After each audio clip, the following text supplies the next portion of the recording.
talk to them about the unrecognized dimension which is somehow visible in a line, say, "Ah, you mean brightness." And when I reply, "No, I mean a real dimension," they at once retort, "Then measure it, or tell us in what direction it extends." And this silences me, for I can do neither. Only yesterday, when the chief circle, in other words, our high priest, came to inspect the state prison and paid me his 7th annual visit, and when for the 7th time he put me the question, was I any better, I tried to prove to him that he was high, as well as long and broad, although he did not know it. But what was his reply? "You say I am high. Measure my highness, and I will believe you." What could I do? How could I meet his challenge? I was crushed, and he left the room triumphant. Does this still seem strange to you? Then put yourself in a similar position.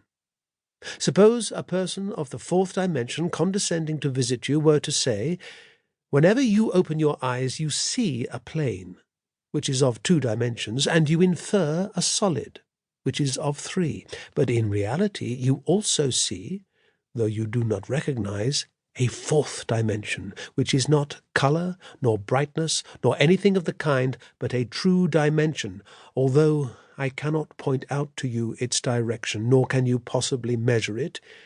What would you say to such a visitor? Would you not have him locked up?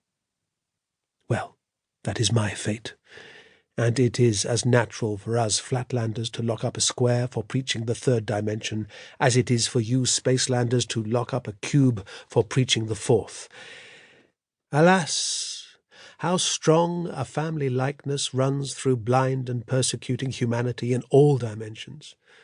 Points, lines, squares, cubes, extra cubes, we are all liable to the same errors, all alike the slaves of our respective dimensional prejudices. As one of your Spaceland poets has said, one touch of nature makes all worlds akin. Footnote. The author desires me to add that the misconception of some of his critics on this matter has induced him to insert in his dialogue with the sphere certain remarks which have a bearing on the point in question, and which he had previously omitted as being tedious and unnecessary. End of footnote. On this point, the defence of the square seems to me to be impregnable.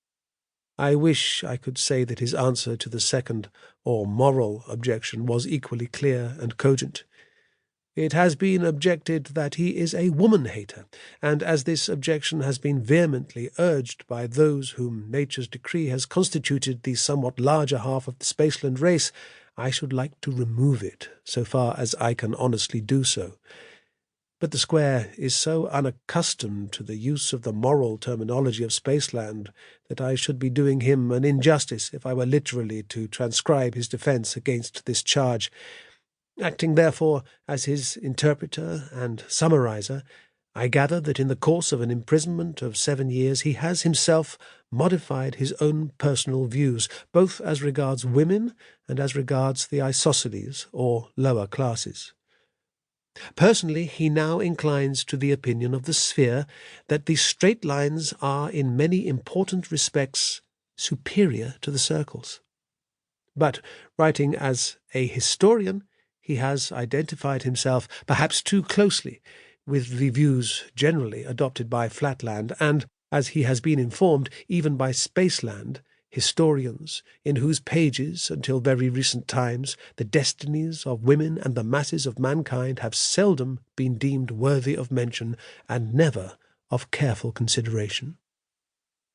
In a still more obscure passage, he now desires to disavow the circular or aristocratic tendencies with which some critics have naturally credited him.